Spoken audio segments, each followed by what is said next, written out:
యెహోవా మీ మధ్య ఉన్నాడు, ఇక మీదట మీకు అపాయము సంభవించదు. జెఫన్యా 3:15.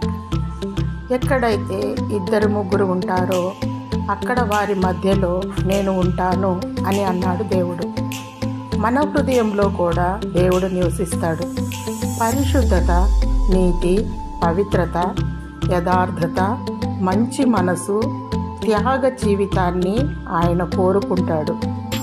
హృదయంలో దేవుడు ఉంటే ఏదీ సంభవించదు. ఒకవేళ ఏదైనా విపత్తు జరిగినా దేవుడు కాపాడుతాడు. తన కౌగిలిలో, తన రెక్కల చాటున నిన్ను భద్రపరుస్తాడు. ఏ అపాయము, కీడు సంభవించకుండా దేవుడు నిన్ను నిత్యము కాపాడునుగాక. ఆమేన్.